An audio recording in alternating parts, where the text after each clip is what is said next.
अगर लाइफ से piece of mind एकदम ख़त्म कर देना है तो बेशक रॉयल इनफील्ड का कोई भी बाइक ले लेना। मेरे पास है रॉयल इनफील्ड की स्टैंडर्ड 350 जो कि मैंने 22 जुलाई 2024 को लिया था। और इस गाड़ी में इशू ही इशू है।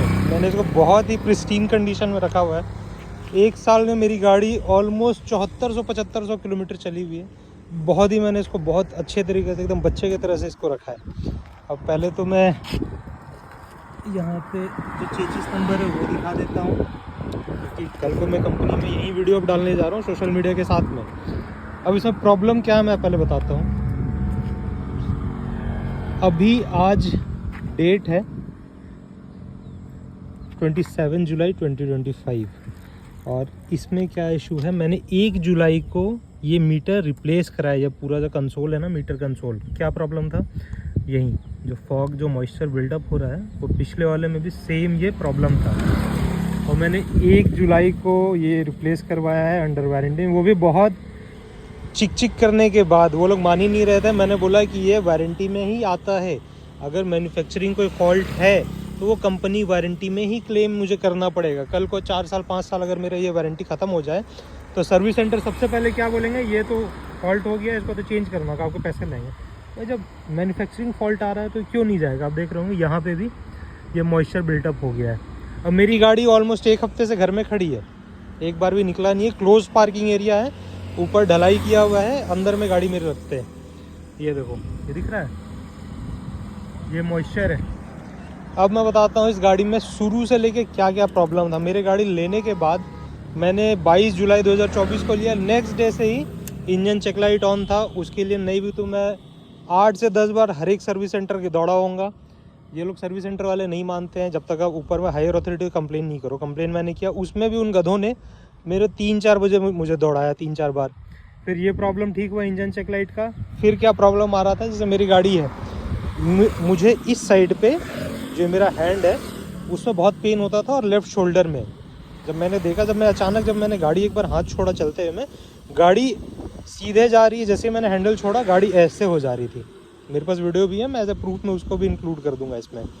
इसके लिए तो मुझे क्या नहीं सर्विस सेंटर ने बोला कि सर आपने गाड़ी कहीं पटक दिया होगा, कुछ होगा। मैंने बोला सबसे पहले तो तुम लोग ये चेचिस चेक करो, कहीं चेचिस तो बेंड नहीं ना है। ये चेक किया, फिर उन्होंने 22 तरह से मुझे बताया कि 22 तरह से कंपनी से हमारे पास आया है चेक करने का। हमने चेक किया, कोई फॉल्ट नहीं नज़र आ रहा है। फिर मुझे बोला कि सर आपका हैंडल टेढ़ा लग रहा है। बोला भाई मेरी गाड़ी एक बार भी गिरी नहीं है तो हैंडल कहाँ से टेढ़ा हो गया। अगर तुझे लगता है तो उसका हैंडल चेंज कर और फिर तू चेक कर। फिर बाद में कोई सर्विस इंजीनियर कोई आया होगा, उसने बोला कि आपका ये लूज़ कहीं टाइट या लूज़ था, उसके कारण था। अब देखो वो प्रॉब्लम तो मेरे लेफ़्ट साइड जाने का था। अब गाड़ी मेरी, मुझे अब तो जैसे हल्का सीधा ही जाता है पर हैंडल मुझे हल्का राइट साइड टिल्ट लगता है।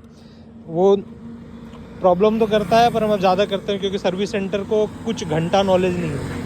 अब देखो, अब सबसे मेजर इशू क्या है, मैंने 1 जुलाई को ये चेंज करवाया। अब देखो ये वापस आ गया, दिख रहा है। और मैं प्रूफ भी दिखाता हूँ कि प्रूफ क्या है मेरे पास। 18 जुलाई मैंने 1 जुलाई को चेंज कराया था, उसने बोला कि अप्रूवल मिल गया है। और देखो पहले का भी क्या प्रॉब्लम था, ये दिख रहा है, ये मीटर फॉग का इशू। ये देखो, मैंने ये जो रामगढ़ है ना अंजने ऑटोमोबाइल, उसका जो सर्विस मैनेजर है उसको मैंने भेजा था, 1 जुलाई का है। अब मैं आपको दिखाता हूँ, ये देखो, ये मैंने लिखा थैंक यू, वो उसने बोला अप्रूवल मिल गया। अब देखो 18 जुलाई को ये मेरी गाड़ी है, ठीक है, J01 FR 8445। बाकायदा देखो इस पर भी यही प्रॉब्लम है, ये मीटर का फॉग का इशू।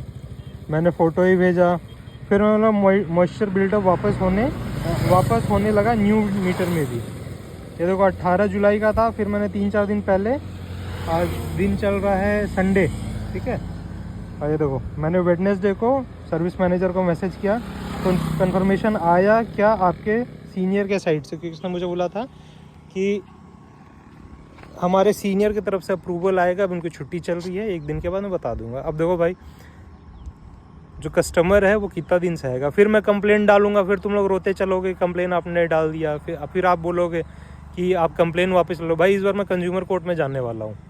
इस बार मैं सिर्फ सर्विस सेंटर नहीं, मैं कंपनी को भी लेकर जाऊँगा। तबाह कर दिया भाई इस गाड़ी ने, एकदम तबाह। एक एक चीज़ मैंने बहुत अच्छी कंडीशन में रखा हुआ है, फिर भी देखो इन गधों को ये भी नहीं पता चलता है कि अगर ये है तो उसको चेंज करो ना भाई। तेरे कोई जेब से पैसे थोड़े ना लग रहे हैं, तुझे घर से कोई जेवरात थोड़ा ना बेचने पड़ रहे हैं।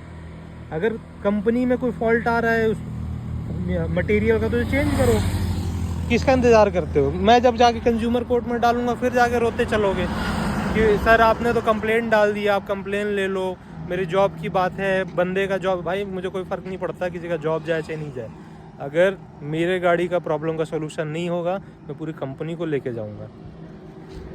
तो ये रहा गाड़ी का, बहुत ही घटिया क्वालिटी का है यार। इससे बढ़िया तो मेरे पिताजी के 2001 या 2 की स्प्लेंडर है, वो इससे अच्छी है।